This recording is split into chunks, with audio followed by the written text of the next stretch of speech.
Bonjour, bienvenue. La question de la représentation des femmes a été, dès le début de l'art féministe, un enjeu fondamental. Les artistes femmes prennent le contrôle de leur mise en image et s'emploient à contrer les représentations stéréotypées. Elles contestent le fait que tout au long de l'histoire de l'art, elles ont été confinées à la position d'objet par rapport à celle de sujet. Le recours à l'autoportrait est un des procédés employés pour les artistes femmes pour contrer cette objectivation. C'est pourquoi nous souhaitons explorer ce genre artistique dans le présent exposé. Une mise en garde. Analyser l'art des femmes selon une certaine périodisation et notamment à partir des seuls autoportraits que toutes n'ont pas réalisés est nécessairement réducteur.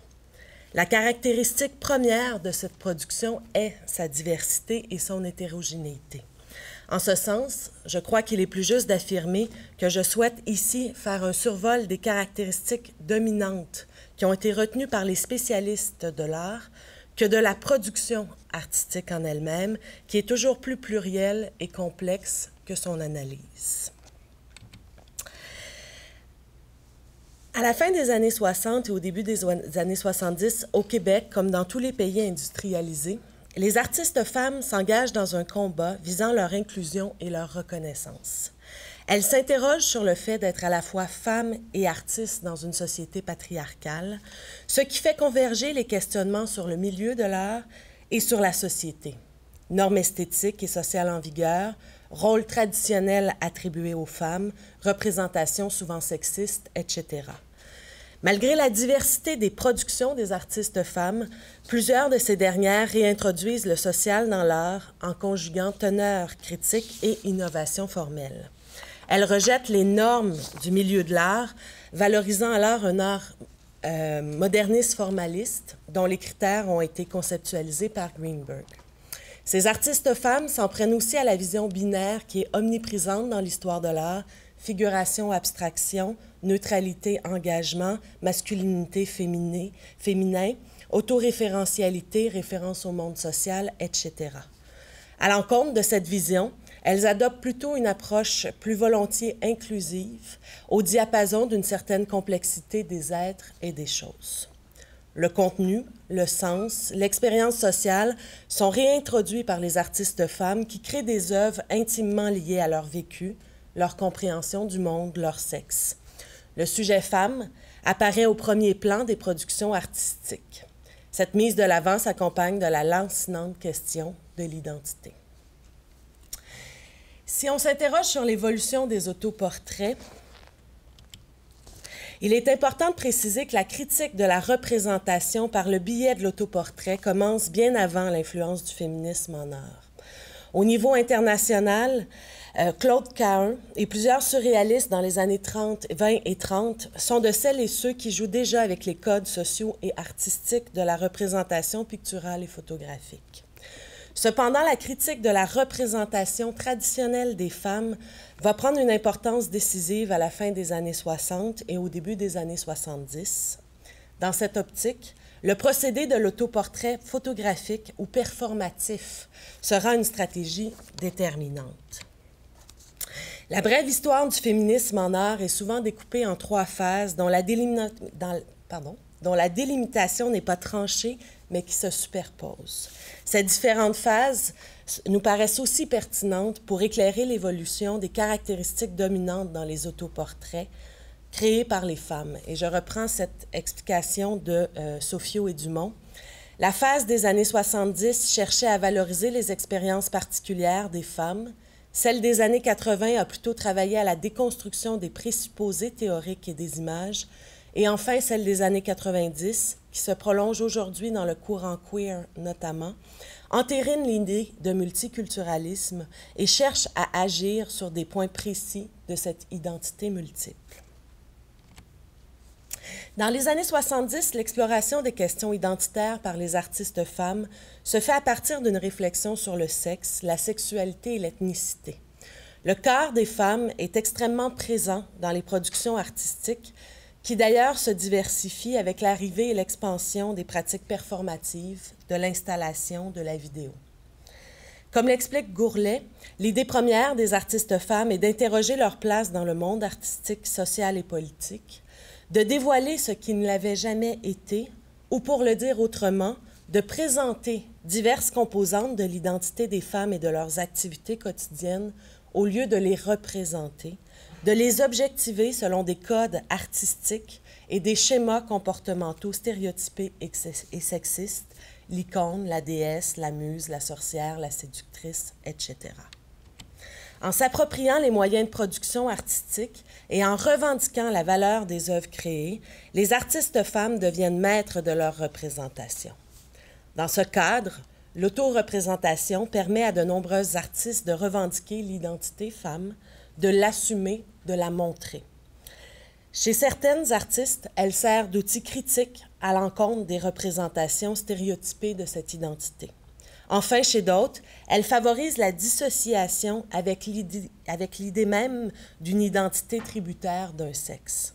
Les autoportraits photographiques et performatifs deviennent pour plusieurs un journal intime, une autobiographie visuelle qui est inspirée de leur quotidien, de leur rapport affectif avec la famille ou leurs amis, de leurs amours, de leurs activités usuelles, ainsi que les lieux de vie déterminants pour elles.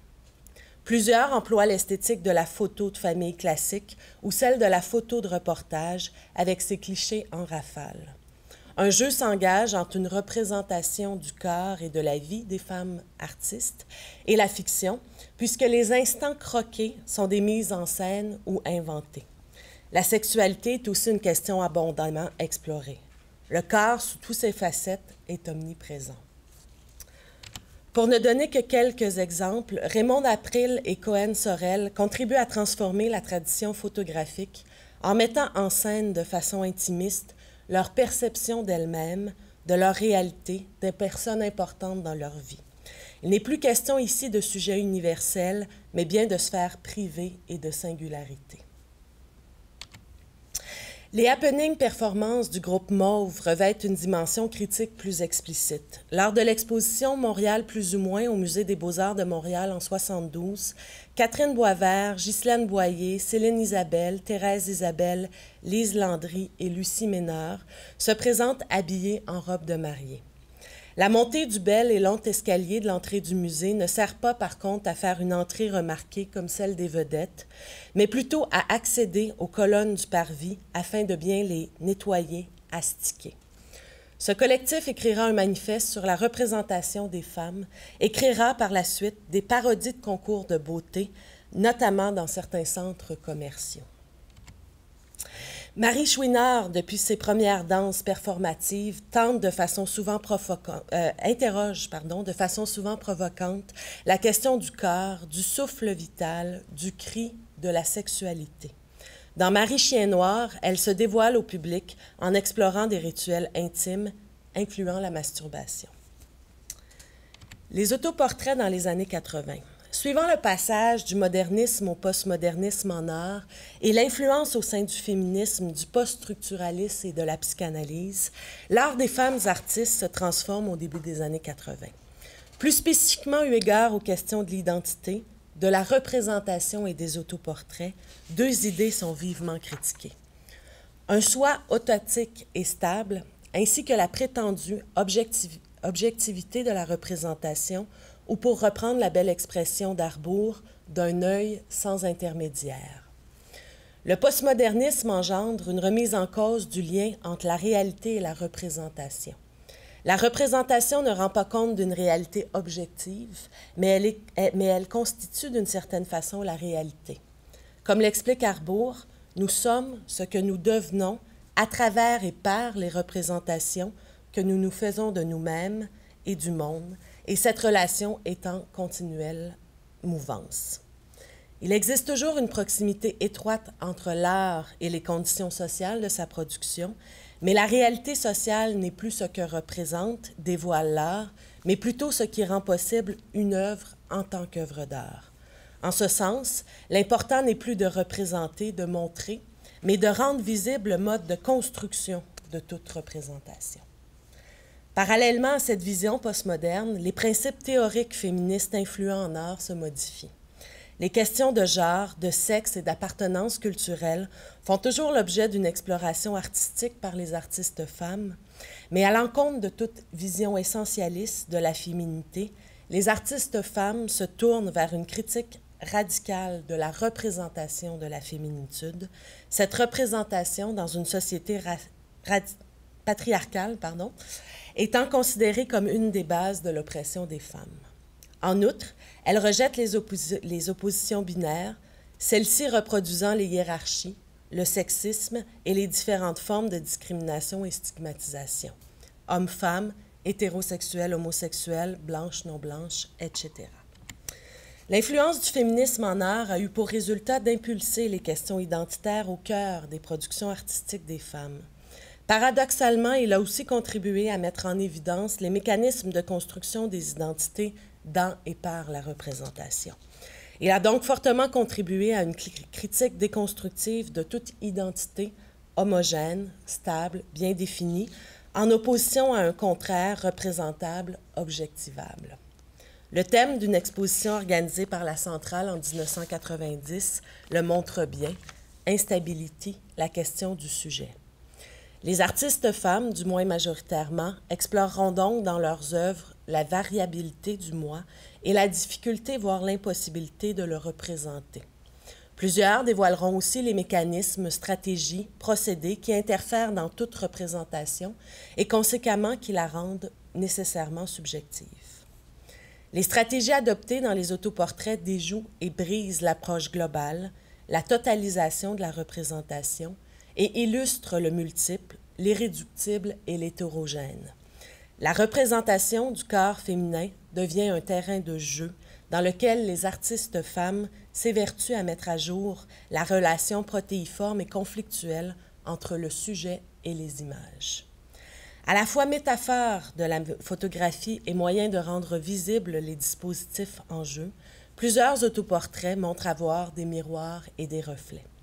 La représentation autobiographique et intimiste des artistes femmes joue concurremment avec le reflet, l'ombre, l'imprécision des images, le travestissement, l'accent sur une zone tellement restreinte du corps que celui-ci devient abstrait, adoptant ici la symbolique de l'irreprésentable.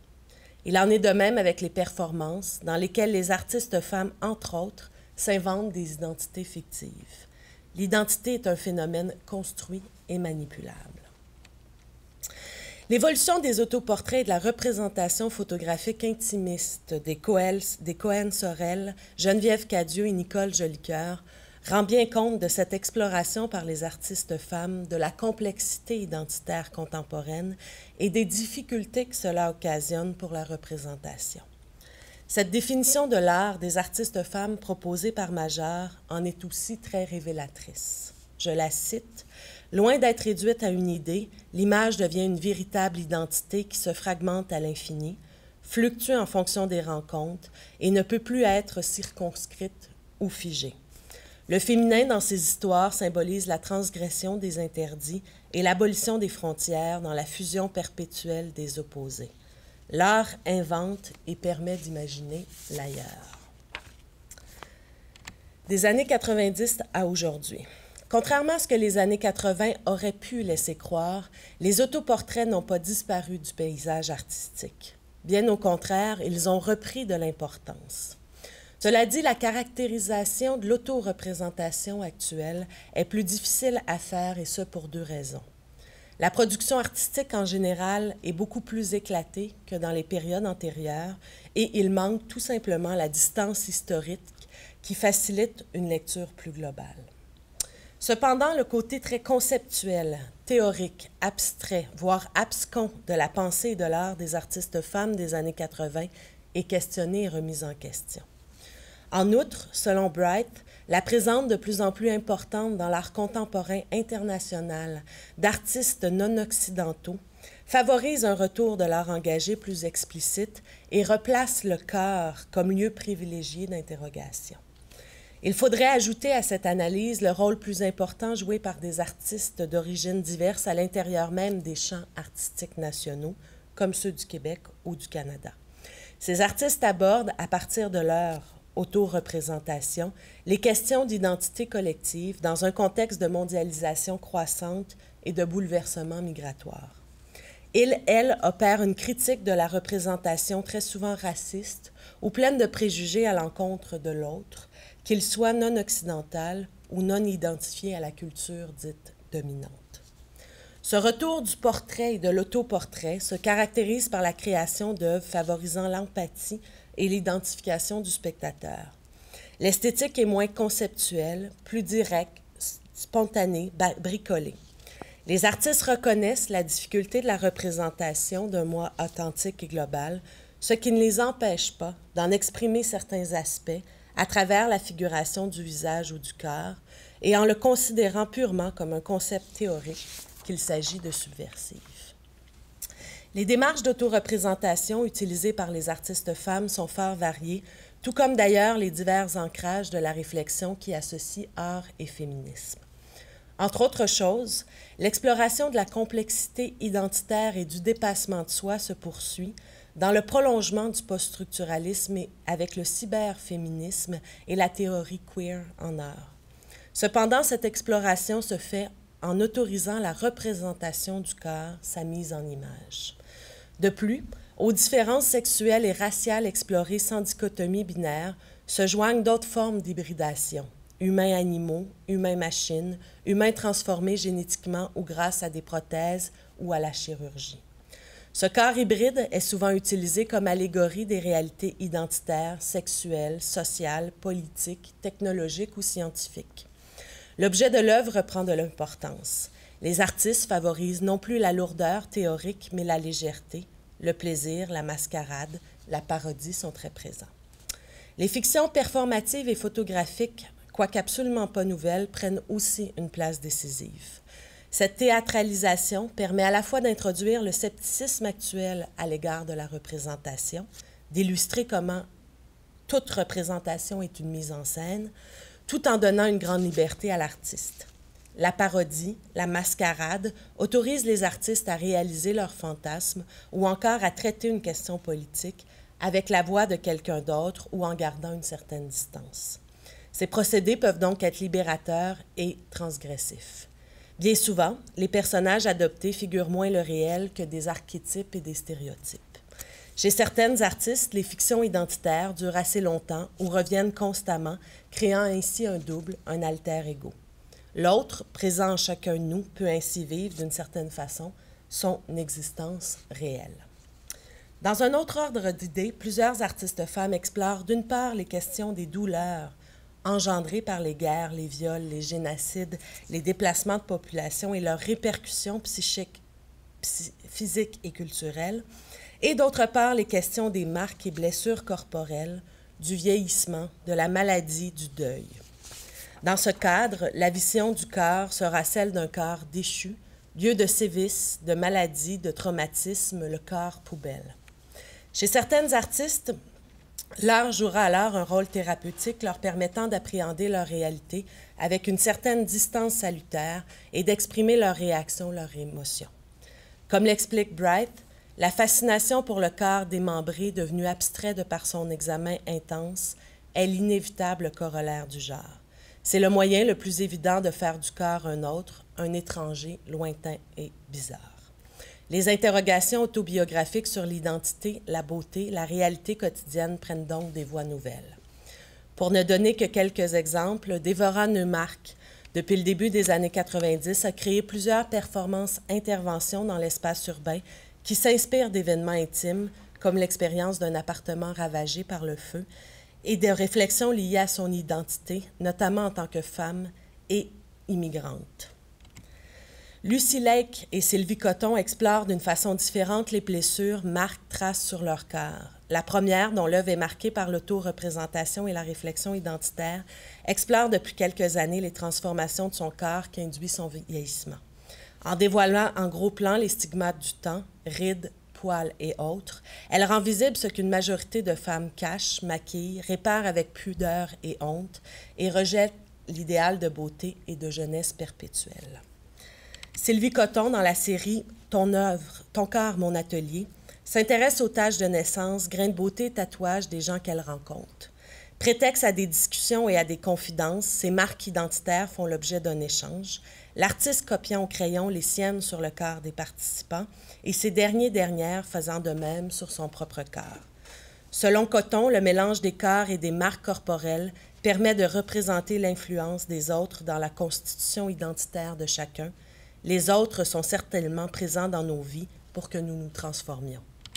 Enfin, les traits colorés fermières obsédées créent des interventions dans l'espace public qui s'attaquent aux clichés féminins, aux conventions qui régissent les corps et les attitudes grâce à des mises en scène parodiques et débridées.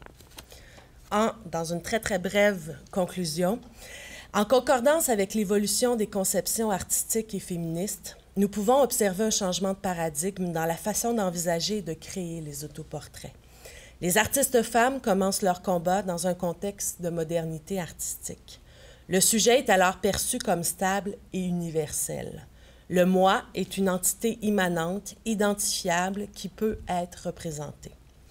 Les artistes femmes dans les années 70 vont à la fois être influencées par cette conception et contribuer à sa disqualification. La vision postmoderne, au contraire, comprend le sujet, le moi, comme une chose complexe, floue, variable, impossible à figer ou à appréhender dans son entièreté. Le moi authentique n'existe pas, ou du moins, il est en partie construit. Toute représentation ou auto-représentation est subjective, partielle pour ne pas dire partiale. Elle cache autant qu'elle dévoile. Cependant, cette déconstruction identitaire n'entraîne pas un désintérêt, ni pour l'exploration de la question de la construction de l'identité, ni pour son auto-représentation. Merci.